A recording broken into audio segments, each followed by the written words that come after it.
Ouça agora na RCI, programa Entre Livros. Entrevistas com autores, organizadores e especialistas em livros, com foco no conteúdo da obra. Apresentação, Rosimeire Salles. Olá, querido ouvinte da Rádio RCI. Olá, você que nos acompanha nas redes sociais, né? A gente está sempre aqui trazendo informações, esclarecimentos, sempre livros para a gente debater, para a gente entrar nesse universo aí do conhecimento, né? E para isso a gente vai estar hoje falando sobre educação cognitiva positiva, conexões entre educação cognitiva e psicologia positiva. E a gente está com a autora convidada, Flávia Auar, ela que é graduada em psicologia e pós-graduada em psicologia positiva. E a gente já recebe você, então, Flávia, com as nossas boas-vindas aqui no nosso programa. Muito obrigada, Rose, obrigada aí pelo convite, obrigada a todos aí pela audiência, e vamos lá para o nosso bate-papo, né? A gente primeiro quer saber o que é educação cognitiva positiva, pergunta básica. Sim, vamos lá. Primeiro vamos entender o que é educação cognitiva, né? Porque, na verdade, eu propus esse nome que é para a gente conjugar duas áreas científicas, uma que é a educação cognitiva e a outra que é a psicologia positiva, tá bem? Então, a educação cognitiva, é interessante a gente entender que ela, na verdade, é uma área, digamos assim, da educação, uma vertente da educação que ela se apoia nas ciências cognitivas. Quando a gente fala ciências cognitivas, a gente está dizendo principalmente aqueles estudos vinculados à mente, ao cérebro, tá bem? Então, a educação cognitiva, ele é um campo multidisciplinar, ele abarca ideias tanto da psicologia, das neurociências, da filosofia, várias áreas, na verdade, do conhecimento, tá? E ela nos ajuda naquilo que muitas vezes a gente ouve falar, os professores falam, os pais querem, né, que os alunos aprendam, que é, na verdade, aprender a aprender, né? Muita gente fala sobre isso. Poxa, a gente precisa ter uma aprendizagem de como que eu vou aprender qualquer assunto. Então, a educação cognitiva, ela nos ajuda nisso, na construção desse conhecimento. Ou também, no caso da pessoa que está criando, né, ela vai adquirir um conhecimento e ela vai criar algo a partir daqueles conhecimentos prévios. Então, a educação cognitiva, ela nos ajuda a embasar o aprendizado de qualquer matéria. Então, a pessoa, às vezes, está lá desde criança aprendendo matemática, ciências, história, geografia, né? São como se a gente pudesse considerar, assim, os pré-requisitos do pensamento. Então, ela nos ajuda, por exemplo, a comparar as coisas. Isso a gente faz em todas as disciplinas e faz na vida, né? Por exemplo, na hora que eu vou tomar uma decisão, eu preciso aprender a comparar de acordo com alguns critérios, né? Então, por exemplo, na educação cognitiva, a gente começa com as crianças pequenas, por exemplo, vai comparar duas figuras. Então, elas têm formas diferentes, têm tamanhos diferentes, ou têm, por exemplo, quantidades diferentes, ou a espessura, por exemplo, vou comparar dois livros, tem livros de espessuras diferentes, tamanho, a cor da capa é diferente. Então, quando a gente faz esse movimento de comparação, ele é um movimento de educação cognitiva. E a gente faz isso para decidir tudo na vida, né? Então, você vê desde escolher que livro eu vou comprar na livraria, né? Que às vezes que tema eu vou escolher, às vezes para poder estudar, ou que assunto eu vou compartilhar, por exemplo, com meus pais ou com meus familiares, né? Então eu vou comparar e pensar assim, o que foi importante no meu dia hoje, né? E aí eu vou pensar, eu acho que aquele assunto ali foi mais relevante. E aí eu vou trazer aquele assunto para a gente poder debater, né? E a gente compara tudo para, sei lá, escolher uma viagem, onde a gente vai viajar, né? Então tem que comparar os destinos, né? Então, a educação cognitiva, ela embasa isso, pensamentos de comparação, de classificação, de análise, de síntese, ajuda a gente a melhorar o nosso vocabulário, né? E ela está muito intricada, o que é interessante, Rose, é que, assim, esse processo da educação cognitiva, que é baseado em conhecimentos até milenares, né? A gente só foi estruturando aí ao longo da ciência em um processo mais organizado. Mas isso tudo tem muito a ver com o processo do afeto também. Por isso que eu faço a conjugação no meu livro entre a cognição, que é esse processo do conhecer, né? Aprender a aprender, e a afetividade. Então, por exemplo, um grande educador que eu acho que muitos já ouviram falar do Piaget, ele falava que cognição e afeto era como se fossem dois lados de uma mesma moeda. E aí, não é verdade? Então, a gente olha, por exemplo, o processo cognitivo, a gente vê o afetivo. E se a gente quer aprender algo, a gente precisa também cuidar do processo afetivo. Como é que está a minha motivação, por exemplo, para aprender aquele assunto, né? Como aquele assunto é apresentado para mim? Então, essa questão da conjugação da cognição e do afeto é primordial. Por isso que aí, quando eu estava fazendo a minha pós-graduação em psicologia positiva, eu procurei associar esses assuntos da aquisição do conhecimento, que a gente tem isso pelo processo educativo, mas também a afetividade que vem de base, né, embasando tudo isso. Aí vem os processos motivacionais, vem os nossos talentos, as nossas habilidades, os pontos fortes. Então tem muita coisa aí que eu acabo destrinchando aí nos capítulos do meu livro, né? Então, basicamente é isso, mas a gente vai poder aprofundar um pouco mais. E aí eu queria que você começasse falando um pouquinho da psicologia positiva, porque você falou que, né, você se embasou na psicologia positiva. Mas, assim, exatamente o que é a psicologia positiva, se a gente for comparar com a psicologia normal, Isso, isso. convencional? Na verdade, a gente até considera, né, na nossa formação, a gente aprende dessa forma. A gente, na verdade, nós temos psicologias, né, com S, ou seja, no plural. São muitas Ah, psicologias dentro da psicologia, né? E uma das vertentes é a psicologia positiva, que veio ali lá na década de 1990 para estudar quais são os aspectos saudáveis da nossa manifestação.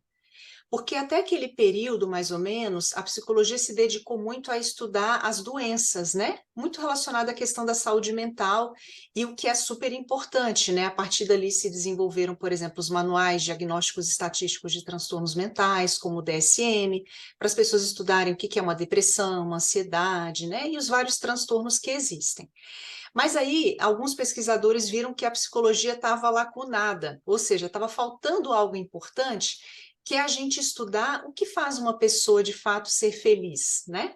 Na época, eles estudavam muito a questão da felicidade, para de fato a gente ter assim, como se a gente analisasse o organismo de modo mais completo. E aí a psicologia positiva, então, surgiu para se debruçar sobre esse tema.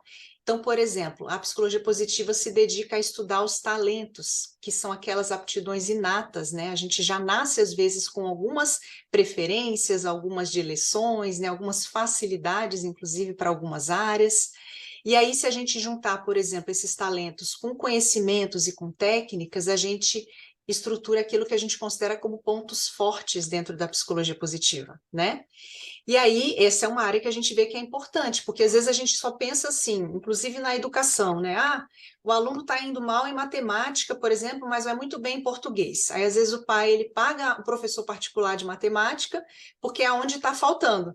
Mas, às vezes, se aquela criança, por exemplo, tem facilidade em português, às vezes é o caso também de botar num curso de redação, algo que ela queira se desenvolver mais, porque aquela é uma área de talento dela. Então, é bacana também pensar pensa nisso, né? nisso, né? Sim, pois é, a gente procura ver se o que está faltando, o que está ruim, né? Se a nota está mais ou menos boa, está É, indo bem, então fica por isso mesmo, né? Mas às vezes ali está se mostrando uma área de talento e que vale a pena ser mais investida. Então, entende? Não é que a gente vai deixar de ver a dificuldade, vai precisar, às vezes, de um apoio na matemática, por exemplo. Mas a gente também precisa pensar nas áreas de fortaleza daquela pessoa, daquela criança, para a gente também incentivar para ela desenvolver até uma excelência dentro daquela área, né? Então é bacana a gente pensar sobre isso. E a psicologia positiva também traz uma visão que eu acho muito bacana, que é das virtudes humanas. Então, assim, se os talentos são aquilo que a gente já traz de modo inato, a virtude é aquilo que a gente desenvolve e que em várias culturas isso é valorizado. Então, eles fizeram um levantamento, por exemplo, e isso de milênios, tá? De mais de 3.000 anos, de virtudes que são valorizadas em várias culturas. E aí eles fizeram uma tabela dessas virtudes. Então, por exemplo, eles designaram a virtude da sabedoria e do conhecimento. É uma das virtudes que é valorizada no mundo todo. As pessoas valorizam as pessoas que têm curiosidade, que têm mente aberta, que querem aprender o novo, né? Porque é assim que a sociedade se desenvolve, todo mundo cresce a partir disso. Então, é uma virtude valorizada em todas as culturas. Outra, por exemplo, é a questão da coragem, que é a pessoa ser intrépida, ela ter perseverança, ela ter empenho para poder desenvolver alguma habilidade ou algum desafio que ela venha enfrentar, também é uma virtude que é valorizada. Então, essa área, por exemplo, das virtudes na psicologia bacana é assim, que ela é de fato algo treinável. Então, diferentemente daquilo que você olha e fala, ah, mas eu não sou uma pessoa corajosa, por exemplo, a psicologia positiva fala, não, você tem como desenvolver essa coragem, você tem como desenvolver, por exemplo, o amor pelo conhecimento, né? Dependendo de como você é apresentado a isso, as questões que você vai ter durante o dia a dia com os pais, com familiares, a sociedade, como que essa criança vai interagir, ela vai poder desenvolver essas virtudes, entende? Então não é algo que assim eu tenho ou não tenho, é desenvolvível, Interessante. né? É porque você falou coragem. Eu falei assim, tá, mas tem gente que já é corajosa por si só, né? Mas você coloca aqui, ó, talentos, pontos fortes, forças de caráter e virtudes. São coisas diferentes. A virtude São você já explicou, né? a virtude, então, é essa maior, por exemplo, sabedoria e conhecimento. Aí, dentro dessa virtude, a gente tem forças de caráter, como, por exemplo, a curiosidade, a mente aberta. É como se fossem componentes, ingredientes para formar essa virtude da sabedoria e do conhecimento. Entende? Entendi. E a psicologia positiva ainda traz um outro ponto, Rose, que eu acho muito bacana, que são as emoções positivas. Então, o que que acontece? Antigamente, se falava muito, antigamente que eu estou falando assim, década de 90, início dos anos 2000, tá? Na psicologia positiva, se estudava muito e ainda tem muita gente que estuda a questão da felicidade. Mas, mais recentemente, o que que eles observaram? Que a felicidade, ela pode ser atualizada, esse conceito, pelo construto do bem-estar. Então, ele é chamado de construto porque ele é composto de vários elementos, tá? Então, assim, aí isso se traduz por um primeiro elemento, emoções positivas. Então, o que que a gente precisa para poder desenvolver, então, esse bem-estar diante da vida? A gente desenvolver emoções positivas como gratidão, por exemplo, a serenidade, a gente ter uma capacidade, por exemplo, de admiração, por exemplo, a natureza, a gente desenvolver esse senso apurado de admiração, né? Pela natureza, pelas pessoas, pelas situações, né, que acontecem, a questão da própria esperança, por exemplo, ou do otimismo, todas essas são emoções positivas e que a gente pode e deve cultivá-las, né? Um outro item também que compõe o nosso bem-estar é o que a gente chama de engajamento na psicologia positiva, que é quando a gente se envolve muito com uma tarefa. Acho que várias pessoas já ouviram falar na questão do flow, né? Que é quando ela está lendo, por exemplo, um livro, e aí ela se envolve tanto naquilo que ela nem vê o tempo passar. Ela está tão envolvida naquela história, naquele enredo, naquele conhecimento que ela tá lendo, que ela está totalmente engajada com aquilo. Então, isso também é uma característica que compõe o bem-estar. A gente ter atividades em que a gente se sente engajado, que a gente nem parece que nem passou o tempo, né? De tão que a gente estava envolvido ali, né? Um outro elemento também do bem-estar é o sentido, que tem a ver com o sentido da vida, né? A pessoa ter uma vida com um sentido para a vida, que principalmente não só hedonista, não é só para ela poder ter prazer com algo, mas sim ela ter, por exemplo, algo que ela faça de altruísmo, né, que ela beneficie outras pessoas. Cada vez mais isso está sendo associado com também o processo do bem-estar, né? E o outro elemento é o elemento da realização, que é a pessoa ter o progresso, né? Cada um de nós, a gente sabe que quando a gente dispõe de uma habilidade e a gente coloca um esforço para poder realizar algo, a gente se sente muito satisfeito com aquilo. Então, esse também é um elemento de bem-estar, a gente proporcionar com que nós e outras pessoas, as crianças, adolescentes, adultos, idosos, que a pessoa sinta que ela está contribuindo com algo, né? Isso é muito importante, que isso também traz um elemento fundamental aí para o bem-estar. E por último, dentro desse construto do bem-estar, tem os relacionamentos positivos, que é a gente desenvolver vínculos afetivos, vínculos sociais saudáveis. A gente sabe que isso está associado até a maior longevidade, as pessoas que têm vínculos sociais, às vezes até a questão de prevenção do declínio cognitivo, as interações sociais elas ajudam. Se a pessoa fica muito isolada, ela fica com menos estímulo, né? Então ela ensinando a gente construir esses relacionamentos positivos, que aí a gente conjuga bem essa condição da cognição e do afeto, né? Então, se a gente pudesse eleger, assim, pelo menos assim, uma teoria bem importante e chave na psicologia positiva, eu consideraria essa do bem-estar como sendo uma bem relevante, né? Ou seja, tudo é possível da pessoa desenvolver, né? Isso é muito É, bacana, porque a gente é, só pensa, a abordagem da psicologia muda tudo, né? Porque a gente só pensa sim, em psicologia para tratar as nossas feridas, para entender as nossas emoções, os nossos dilemas, os nossos conflitos, nossos traumas.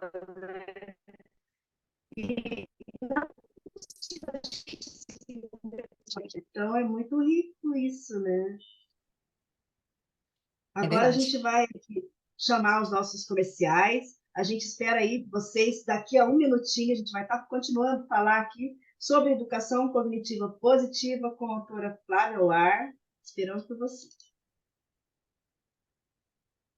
Programa Entre Livros. Apresentação, Rosimeire Salles. Voltamos a apresentar.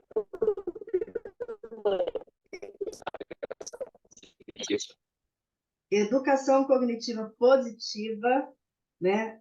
É a obra que a gente está hoje estudando aqui com a autora Flávia Oar. Você fala aqui vamos falar um pouquinho ainda de psicologia positiva, que eu achei muito bacana. Você fala aqui Sim. do otimismo e do pessimismo. Como que é isso na psicologia positiva? Não é só o otimismo? Pois é, né? A gente, assim, o otimismo ele é muito importante da gente estudar, né? Porque é ele, na verdade, que a gente vê que está associado, inclusive, com aprendizados, né, significativos. E aí é bacana que dentro da psicologia positiva a gente fala muito sobre o otimismo aprendido, que é aquele ânimo que a pessoa pode desenvolver. Então, lembrando, a gente está falando tudo de que pode ser desenvolvido, tá? Ninguém precisa ser eu nasci assim, cresci assim, você sempre assim, não. Tudo Então, a bem. gente pode desenvolver uma série de habilidades, dentre elas a questão do otimismo. Mesmo que inicialmente a pessoa tenha uma tendência mais pessimista, mas ela pode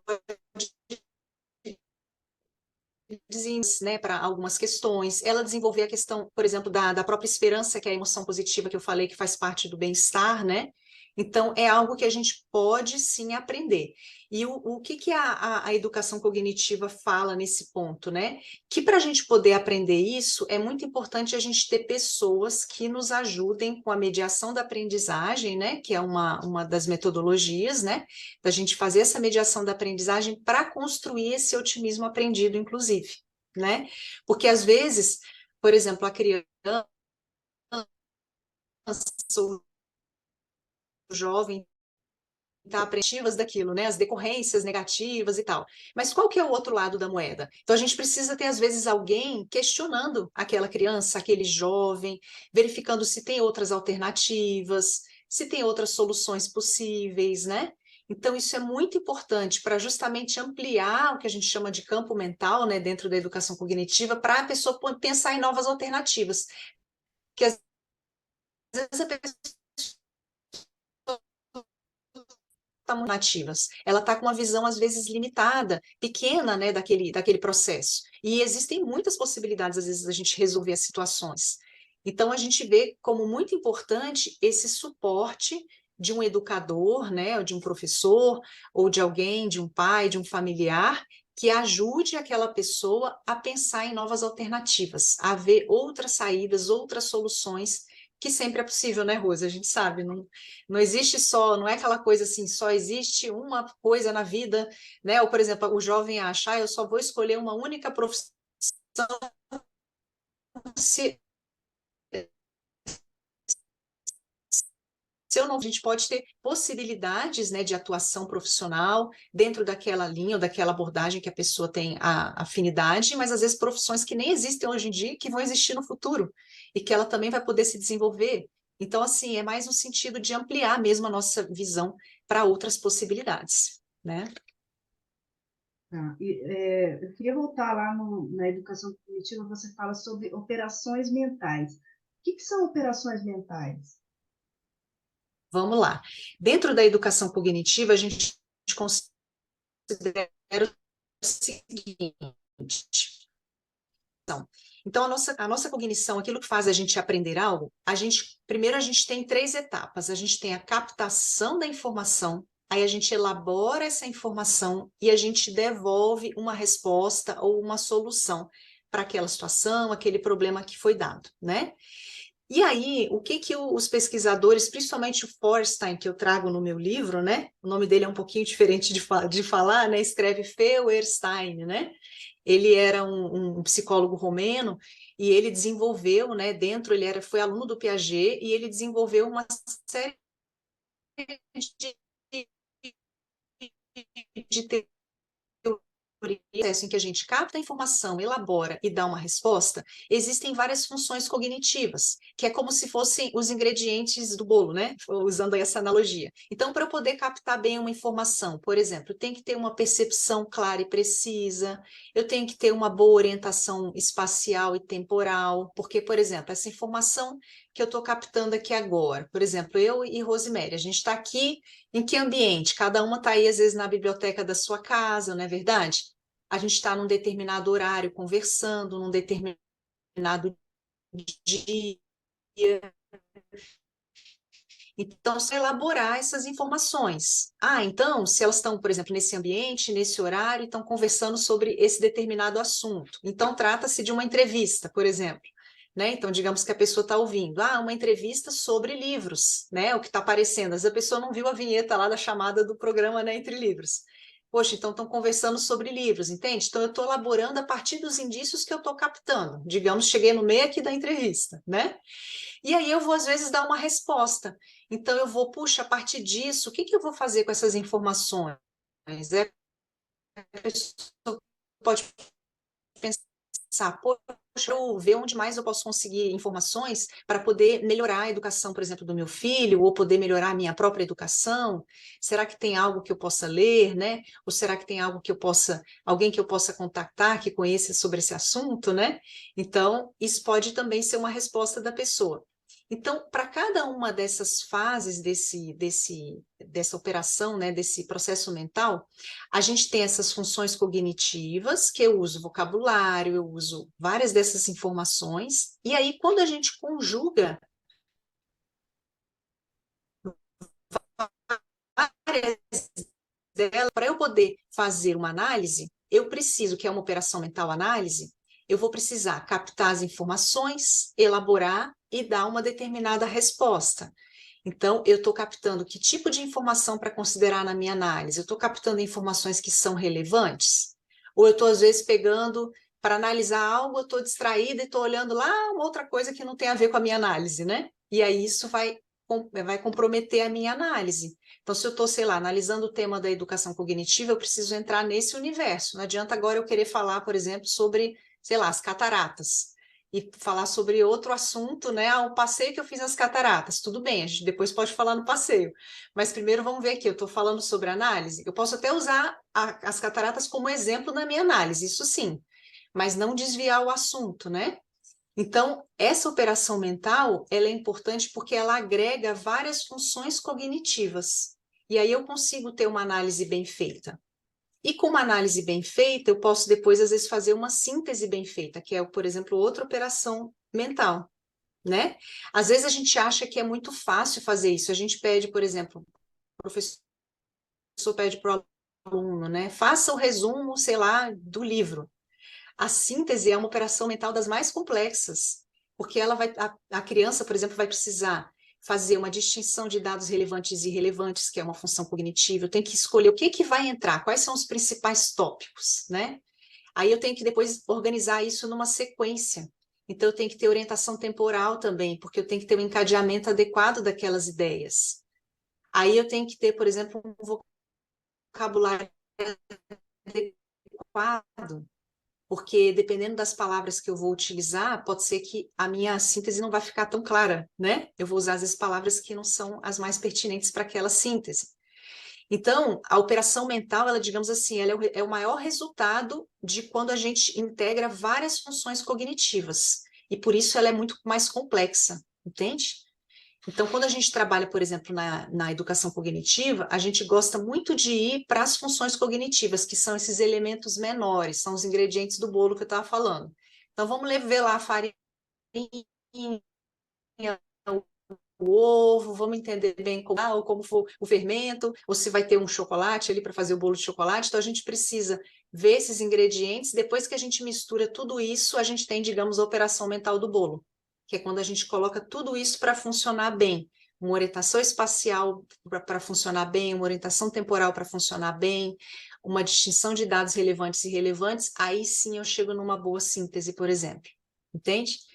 Então, é um trabalho, Rose, assim, que é de tijolinho, sabe? Não é uma coisa assim que a pessoa, por exemplo, eu vou construir o meu, precisa de muitos inputs, de muitas pessoas nos auxiliando isso ao longo de vários anos, para a gente poder ter uma cognição bem desenvolvida, né? E a gente continua desenvolvendo isso ao longo de toda a nossa vida. Inclusive, quando a gente for idoso também, o ideal é que a gente continue se estimulando para a gente ampliar essa nossa cognição. Agora, voltando aqui para a psicologia positiva e a ciência cognitiva, você fala do código da mente, mindset. A gente ouve falar disso, mas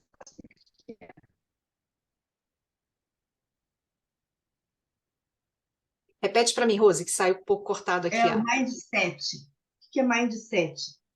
Código da Isso, mente. ótimo, ótima pergunta. Essa foi uma proposta de uma psicóloga chamada Carol Dweck. Tem inclusive vídeo dela no TED, quem quiser assistir, que se chama esse Código da Mente ou Mindset, né, em inglês. E ela divide em dois tipos. Ela fala do código da mente fixo e o código da mente maleável ou construtivo, né? Então ela diz assim, que, por exemplo, quando a pessoa tem um código fixa, que ela já nasceu com aquele tanto de QI, por exemplo, isso foi determinado geneticamente, ou os inputs que eu recebi na infância e acabou, e eu não tenho como melhorar isso, entende? Então, o que que isso decorre? A partir dessa visão de que a minha inteligência é fixa, a pessoa, ela fica com muito receio de enfrentar novos desafios. Porque se ela é colocada, por exemplo, a aprender algo novo, ela vai imediatamente ficar mais recuada, porque ela vai pensar assim, ou eu vou conseguir, eu vou ser inteligente, ou se eu não conseguir, eu não sou, são níveis de desafios muito dentro daquela, entre aspas, zona de conforto dela, entende? Porque ela não quer, até por ela mesma e nem socialmente, mostrar que ela não tem, às vezes, a capacidade ou habilidade para aquilo naquele momento. E a pessoa também pensa, quando ela tem esse código fixo, de que se ela precisar se esforçar para fazer algo, isso é um sinônimo de fracasso. Às vezes a gente ouve isso desde criança na escola, tipo assim, né? Fulano é aluninho tal, ele não vai tão bem na prova, mas ele é muito esforçado, né? Fosse algo ruim. E na verdade o que a gente vê é que a gente sempre vai precisar usar uma dose de esforço, e o esforço pode ser visto como algo positivo, que a gente está se desenvolvendo. Aí vem o outro tipo de código da mente, que é esse código da mente construtivo, que é quando a pessoa tem essa visão, não, a minha inteligência ela não é fixa, ela é desenvolvível. Então, eu desenvolvi às vezes num determinado nível até hoje, mas eu posso desenvolver mais. Eu posso aprender com os meus acertos, eu posso aprender com os meus erros. Então, se eu tenho um desafio à minha frente, eu vou querer topar aquele desafio. Eu vou ver aquilo como uma oportunidade de me desenvolver. Então, essa visão, que se a gente for ver, ela é bastante simples da gente compreender, mas eu acho que é muito interessante a gente parar para refletir, assim, né, no nosso funcionamento. Eu, por exemplo, me percebi uns anos atrás muito dentro dessa inteligência fixa. E eu nem imaginava, mas quando eu comecei a ver as características, eu pensei, caramba, então eu acabo me inibindo de certas coisas, de fazer certas coisas, porque eu acho que se eu errar, aquilo vai ser um sinônimo de fracasso, entende? Só que não, quando a gente está aprendendo algo novo, a gente vai errar, necessariamente. não existe como, né? Você desenvolver uma alta habilidade em uma coisa, por exemplo, a pessoa ser gênio numa área de uma hora para outra, sem treinar, sem esforço, sem nada. Isso não existe, entende? Não existe geração espontânea de habilidade, né? Mesmo aquelas crianças que já nascem com talento inato, que a gente falou sobre talento, que tocam piano, né, muito bem, desde pequeno, você vê que eles ficam ali, eles repetem, eles ensaiam muito. Por quê? Justamente eles sabem que para se tornarem excelentes naquilo, eles precisam treinar e se esforçar, não é mesmo? Então, a gente precisa entender que, assim, o esforço, ele sempre entra na conta, sabe? A gente precisa ter o esforço multiplicado pela nossa habilidade para a gente poder ter êxito em algo. Então, tem até uma fórmula matemática, um autor coloca, eu ponho isso no meu livro, que eu acho muito bacana, o esforço vezes habilidade igual ao êxito. Então, a gente precisa se esforçar com a habilidade que a gente já tem, mas para a gente poder alcançar o êxito em algo, né? E aí, Rose, tem uma coisa bacana que é assim, fixo e construtivo que eu estou explicando, tem muita influência também em como que a gente vai incentivar aquela criança quando ela está aprendendo algo. Então, uma das coisas que eu coloco no livro é o seguinte: é a diferença do elogio para o encorajamento. Olha, qual é essa, É, querida? tem até uma tabela. Deixa eu ver se eu acho ela aqui no livro, que aí eu vou poder falar um pouco mais. É muito bacana. Aqui, ó, tá na página 112, quem quiser olhar aí no livro Educação Cognitiva Positiva. Então, é assim, ó, no elogio, basicamente é assim, você elogia esse fixo. Então, assim, ah, minha filha, muito bom, você conseguiu tirar, sei lá, 9 em matemática porque você é inteligente. Então, que mensagem você está passando, por exemplo, para sua filha? De que ela conseguiu tirar aquela nota porque ela tem uma inteligência fixa de que ela é boa em matemática. Então, o que que acontece? O que que eles viram até nas pesquisas? Quando você for dar, por exemplo, um novo desafio, às vezes aquela menina vai ter receio de fazer aquele novo desafio de matemática e ela, se ela tiver um resultado pior do que o anterior, ela pode não ser elogiada por ser inteligente, ela pode ser considerada outra coisa, ser insuficiente. Então, qual é a diferença para o encorajamento, que aí é falado, né? É, em vez de você elogiar a criança e dizer como a inteligência como algo fixo, você pode encorajar a partir daquilo que ela utilizou para conseguir, por exemplo, aquela nota. Então, você pode perguntar: minha filha, o que que você acha que você fez para ter conseguido tirar 9 em matemática? Aí ela vai explicar: aquele dia eu estudei assim, eu tirei a dúvida com a minha professora na escola, eu fiz assim, assim, assado, treinei com vários exercícios. Aí a gente pode dizer: então, ótimo, você conseguiu então essa nota porque você se esforçou, você teve vários desafios no meio do caminho, mas você perguntou para a professora, não ficou com aquela dúvida com você. Você chegou em casa, você me perguntou às vezes numa tarefa e você treinou várias vezes. Então foi isso que fez você trazer esse resultado bom em matemática. E resultado, ela precisa usar essas condições que tem a ver até com as virtudes que a gente falou. Ela ter coragem de enfrentar, às vezes, o medo de perguntar e tirar a dúvida em sala de aula.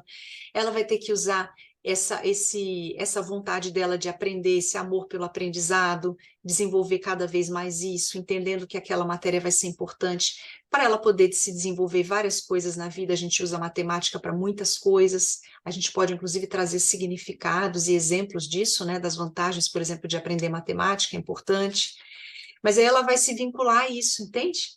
Então, veja, é muito diferente nessa perspectiva a gente falar de um elogio e a gente falar de um encorajamento.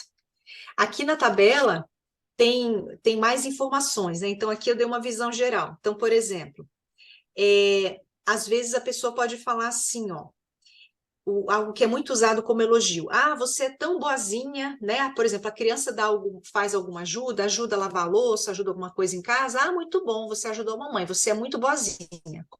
Como sendo dessa forma, você pode agradecer aquela criança pela ajuda. olha, filha, eu gostei muito que você me ajudou aqui a lavar a louça. Viu como foi bacana a gente fazer isso juntas? Né? A gente aprendeu várias coisas. Você viu como é importante secar bem a louça antes de guardar, por exemplo? Senão vai criar um mofo, vai ter um fungo aqui, isso daí pode depois prejudicar a nossa saúde. Então é bom a gente deixar bem lavadinho, bem secadinho e guardar. Então você veja, isso vai ser bom para o nosso bem-estar aqui em casa. E que bacana que você está aqui me ajudando, né? Então agradeço a sua ajuda e estamos disponíveis. Próximas vezes a gente pode,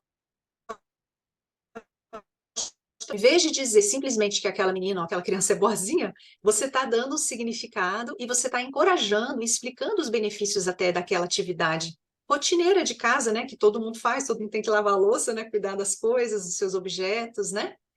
Então são formas diferentes da gente lidar, né? Então, por exemplo, tem uma outra questão também da diferença do elogio e do encorajamento, tem na tabela, né? No elogio, a gente convida, às vezes, a criança a mudar pelos outros, e ela fica, às vezes, muito dependente da aprovação. Então, ela vai, às vezes, quer receber aquele elogio, ela quer ser aprovada como sendo uma boa criança e tudo.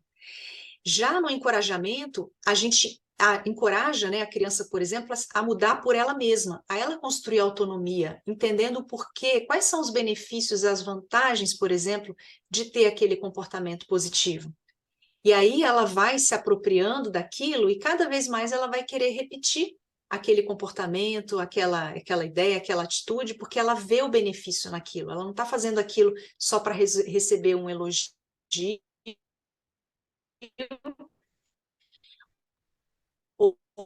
muito acontece. Então não adianta a gente querer educar pela punição ou pela questão da criança ser elogiada por ser boazinha ou não, entende?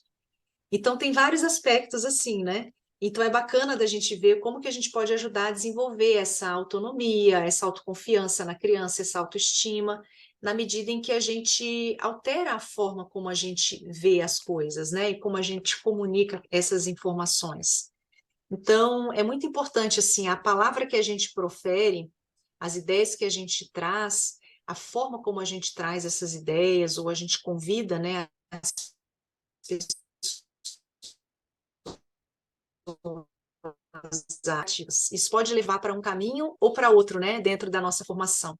Mas lembrando, isso tudo pode ser também alterado. Mesmo que a gente tenha tido, por exemplo, cada um de nós na própria infância, experiências não muito positivas nessa área, a gente pode mudar. Lembrando sempre que a nossa inteligência é maleável, a gente pode construir, é algo dinâmico, isso é muito importante, né? Até o próprio pesquisador que propôs o teste de QI, o nome dele era Alfred Binet, né? Ele, mesmo quando ele propôs o teste, é importante a gente saber disso. Ele fala, ele falava o seguinte, que muitas das vezes as pessoas estavam medindo o QI achando que aquilo era uma capacidade fixa, que não podia ser aumentada. E ele falava que a gente precisava reagir, protestar contra esse pessimismo, porque isso não é verdade. Aquela avaliação, por exemplo, de QI, ela é uma avaliação, às vezes, estática da situação em que aquela pessoa se encontra naquele momento. É uma fotografia. Aquilo não é um filme da vida da pessoa, aquilo não diz tudo da pessoa. E não quer dizer que aquele resultado resume aquela pessoa e que ela é aquilo, pronto, e acabou. Entendeu? Assim, todos nós, né? E a gente acaba sendo educador, direto ou indiretamente, porque à medida em que a gente convive com outras pessoas no dia a dia, a gente está se influenciando mutuamente, né, Rose? Então, naturalmente, a gente pode estar ajudando as pessoas a se desenvolverem ou pode estar ajudando as pessoas a ficarem retraídas e acharem que não dão conta e não tem como mudar, né? Porque eu sou assim mesmo, né? Então, isso tudo é bem importante da gente entender, né? Gente, altamente instrutivo o programa de hoje. A gente vai agora abrir um espacinho para os nossos patrocinadores e retornaremos em um minuto.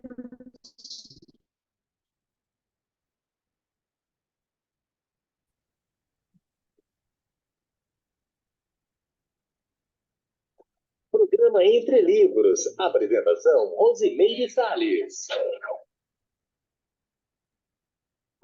Voltamos a apresentar Programa Entre Livros. Apresentação, Rosimeire Salles. Educação Cognitiva Positiva. A autora Flávia Ar está trazendo para a gente informações que são do âmbito da psicologia, mas também que a gente pode levar no nosso dia a dia, né, tá? Isso mesmo.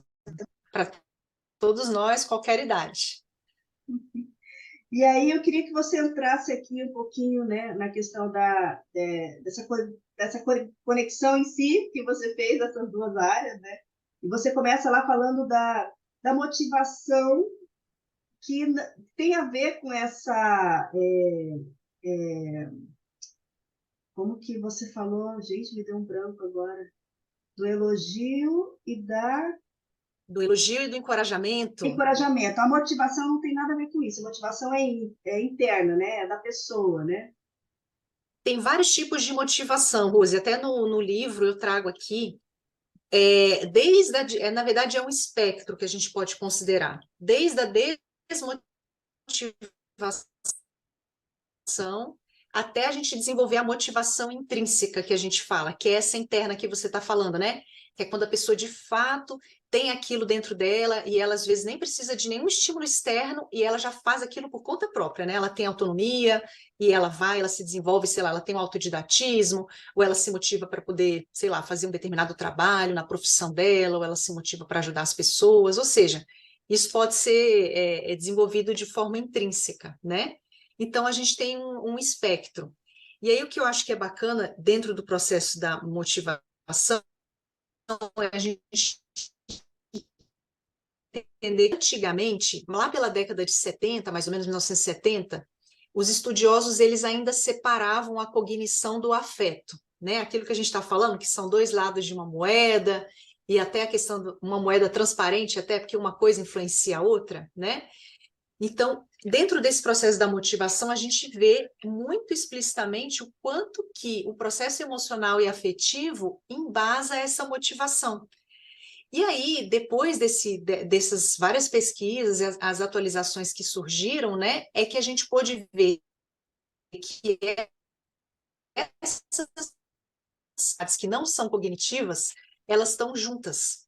Então, por exemplo, antigamente se achava que o processo, por exemplo, das emoções, né, dos afetos, alguns deles eram só distrações mentais, eram forças perturbadoras, assim, que alguns traziam, né? E hoje em dia a gente sabe que, por exemplo, você desenvolver uma habilidade cognitiva está muito junto da habilidade social e da habilidade emocional. Isso tudo está junto. Tanto é que tem muito nas escolas hoje em dia o processo da educação socioemocional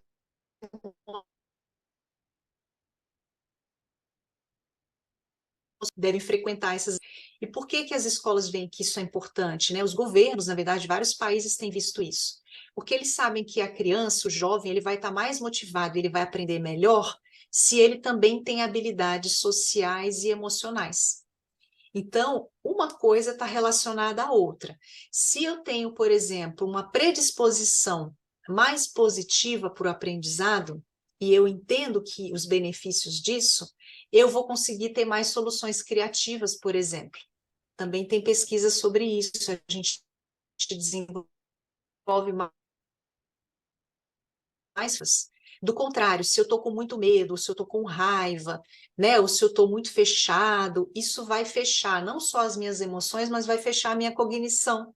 Eu não vou conseguir ter novas ideias, eu não vou conseguir aprender matemática, eu não vou conseguir aprender português, entende? Isso vai atrapalhar no meu aprendizado. Então, por isso que cada vez mais a gente vê essa conexão, essa visão otimista da realidade, essa positividade está relacionada com soluções criativas, com flexibilidade mental, a gente fica com mais atenção, a gente atinge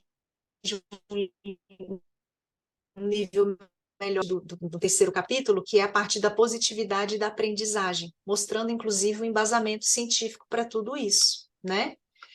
Outra coisa também que eu também coloco no livro é a questão do quanto que o nosso esforço mental e a concentração é prazeroso.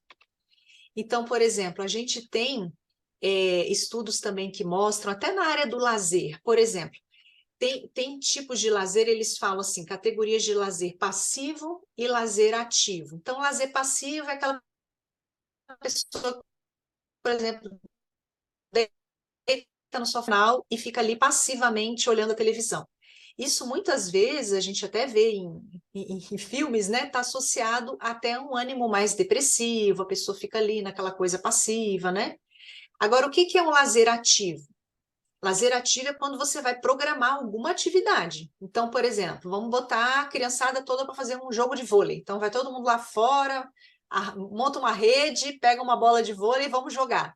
Vai dar trabalho? Vai dar esforço? Vai. Você vai ter que ir lá fora, pegar a bola, brincar, né, com aquilo, vai gastar energia do corpo, você vai fazer uma atividade física.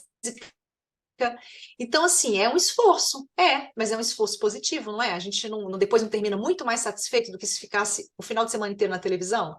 Então, é isso que a gente precisa entender. Do mesmo jeito que para o lazer, quando a gente tem uma atividade, a gente se sente muito melhor e muito mais satisfeito depois, mesmo que a gente tenha que colocar uma energia maior para sair da inércia, às vezes a pessoa vai reclamar, não quero jogar vôlei e tal, né? Mas vamos lá, a pessoa se anima e vai jogar. Depois vai sair muito mais satisfeito.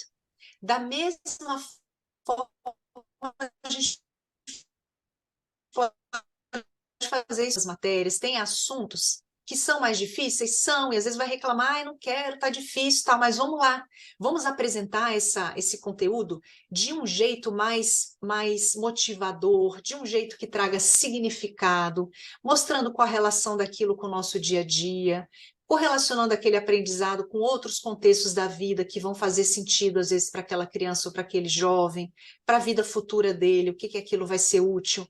Aí ele vai ter, claro, que despender uma energia inicial para sair daquela inércia, mas aí ele vai daquele assunto, ele vai conseguir se desenvolver melhor na hora de explicar alguma coisa para alguém, aí ele vai compartilhar aquele conhecimento com os amigos, entende? Então ele vai sentir que ele se superou dentro daquele desafio do aprendizado. Então é uma questão muito assim de como fazer esse processo acontecer. E aí é que entra a mediação da aprendizagem que a gente estava falando, né? Que é a gente instilar, né, naquele educando essa motivação para o aprendizado. Então, a partir de mediações do significado que a gente considera, ou seja, para que eu estou aprendendo isso, qual o motivo, né?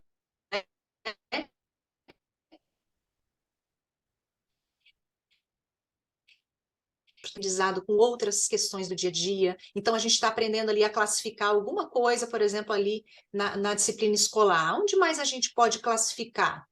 Vamos classificar, por exemplo, os nossos destinos de férias? Então, a gente tem destinos, por exemplo, com praia, destinos praianos, destinos de montanha, destinos internacionais, sei lá. E vamos programar nossas viagens, por exemplo, nos próximos 10 anos. Então, você coloca, às vezes, aquela criança, aquele jovem, dentro de um movimento para ele entender, poxa, então é bacana eu classificar, porque se eu quero organizar uma viagem, eu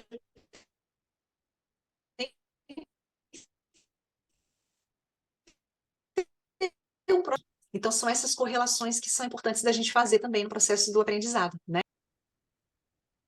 Flávia, você fala aqui em 2 capítulos sobre o flow.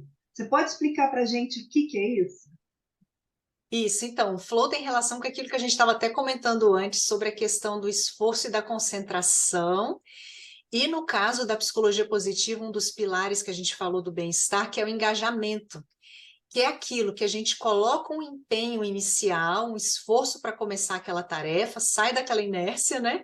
E depois a gente está tão engajado naquilo que a gente nem percebe o tempo passar, de tanto que aquilo é prazeroso, né? E aí tem, é claro, como isso é um tema neutro, né? A pessoa ela pode usar isso tanto para aspectos, por exemplo, da riscomania, a pessoa que quer ficar só pulando de bungee jump, viciada em adrenalina, às vezes a pessoa quer ficar só vivendo aquele flow, mas, e principalmente, que é o que a gente visa, né, na educação, é a gente usar isso do ponto de vista intelectivo. Então, a gente usar o flow como uma motivação para a gente se manter engajado no aprendizado. E isso pode ser treinado também, né? Como a gente falou. Então, a gente pode treinar a nossa curiosidade, porque a gente já tem uma curiosidade inicial. Todo ser humano, naturalmente, ele é curioso, né? A questão é a gente achar elementos que vão auxiliar a gente a engatar nessa curiosidade e entrar nesse movimento de flow. E aí é que é tão importante o papel do educador e dos pais nesse processo, né? Porque como é que a gente vai ter essa motivação? Quando a gente tem muitas mediações do significado, a gente entender o porquê, a importância daquilo, qual que é a repercussão daquilo na minha vida, né? Aonde que eu vou relacionar, por exemplo, aquilo com outros fatos, às vezes futuros, que eu vá vivenciar, que aquilo vai ser útil também para mim. Então, isso vai me fazer me engajar bem naquela tarefa e, naturalmente, eu vou ficar mais disposto àquela atividade. Então, o hábito da leitura, né, que muitas das vezes os pais querem que os filhos engajem no hábito da leitura, primeiro tem que começar pelo autoexemplo, né? Então, quanto mais os pais também lerem e compartilharem com os filhos o que eles estão aprendendo naquela leitura e o que aquilo está sendo útil, mais aquela criança ou aquele jovem também vai ter essa tendência, né? E a partir daí procurar também ver os elementos motivacionais que são singulares daquela criança ou daquele jovem. Então, às vezes, ele se interessa por uma determinada cultura, sei lá, o jovem gosta muito da cultura japonesa. Então, às vezes, vai comprar um mangá, vai ver, né, histórias em quadrinhos ou coisas que têm a ver com aquela cultura, né? Ou vão ver, por exemplo, o jovem às vezes gosta também, dentro da cultura japonesa, do processo das paisagens, a vegetação, ou como é que é a geopolítica daquele ambiente. Então, também vê também livros que falem sobre isso. Ou seja, é a gente poder procurar essas sementinhas, né, de motivação e ir instilando isso cada vez mais, que aí a gente vai constituindo a possibilidade de entrar em flow, e aí a gente consegue, de fato, estabelecer um hábito, né? As pessoas que, por exemplo, mantêm o hábito da leitura é porque elas já sabem que quando elas vão ler algo que vai ser prazeroso para elas, elas vão, às vezes, entrar naquele flow, elas já vão com aquela expectativa positiva, né? Daquele processo. E você coloca aqui prosperidade coletiva. Por que coletiva? Muito bom, obrigada pela pergunta, Rose. Essa parte final do Isso. meu livro, para mim, é uma das mais importantes, porque muitas das vezes o que a gente observa é que as pessoas, elas querem sim desenvolver a sua inteligência, elas querem se tornar mais habilidosas, né? E tudo, mas muitas das vezes isso está vinculado com um padrão de competitividade. E, naturalmente, às vezes a gente pensa assim, se eu tenho sucesso, eu cheguei no topo e eu cheguei lá sozinho e eu estou no topo. Mas, às vezes, a gente esquece que para a pessoa poder ter sucesso ou excelência em alguma área da vida, naturalmente, ela precisou do auxílio, do aporte de muitas pessoas para ela poder chegar lá naquele nível de excelência. Então, assim, se a gente for olhar, desde a nossa base, desde quando a gente nasceu, foi uma cooperação entre várias pessoas nos ajudando a gente a se constituir, né? Desde os pais, os cuidadores, familiares, os professores, todos eles cooperando, né, entre si para a gente poder se constituir. Então, é muito importante a gente entender que não existe o sucesso sozinho. Tudo isso depende de aportes de muitas pessoas. Então, se a gente considera que isso aconteceu com a gente precisa entender, então, assim, então, a partir disso, se eu também quero desenvolver algo que seja de excelência, eu preciso também aprender a trabalhar em equipe e aprender a construir essa prosperidade coletiva. Porque a gente vê que muitos dos trabalhos desafiadores, eles foram feitos em equipe. Por exemplo, até os grandes gênios, né? No meu livro eu cito o Thomas Edison. Ele fala, ele tinha 21 colaboradores. E aí perguntaram para ele, né, sobre isso, ele fala, olha, eu não teria conseguido todas essas descobertas se não fossem os meus colaboradores, porque vários problemas que a gente precisa resolver na vida real, eles são muito complexos, a gente não tem sozinho a cognição para resolver tudo. A gente precisa ter essa cooperação. Então, é isso que faz as sociedades crescerem. A gente vê que as sociedades mais desenvolvidas são as que mais cooperam também, né? Então, acho assim, interessante a gente olhar esses exemplos, né? Do quanto que se a gente aprender isso desde pequeno e ir transmitindo isso para outras gerações, a gente fazendo crescer esse senso, às vezes, de comunidade dentro do nosso bairro, né? Esses dias eu gravei também, quando eu lancei meu livro aqui em Foz do Iguaçu, uns vídeos com a minha mãe, a gente falando sobre a questão dos livros, de às vezes criar trocas de livros entre famílias, né? Criar clube do livro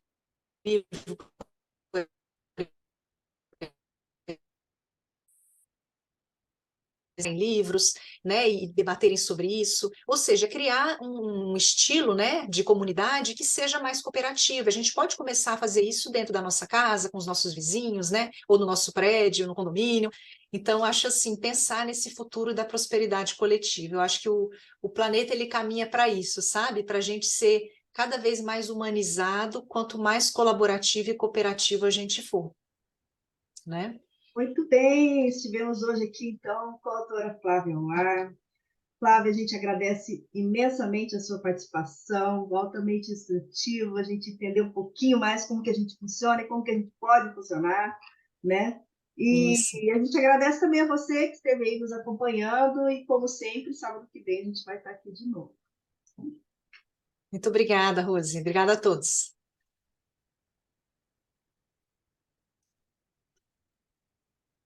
Você acabou de ouvir o programa Entre Livros, com Rosimeire Salles, aqui na RCI.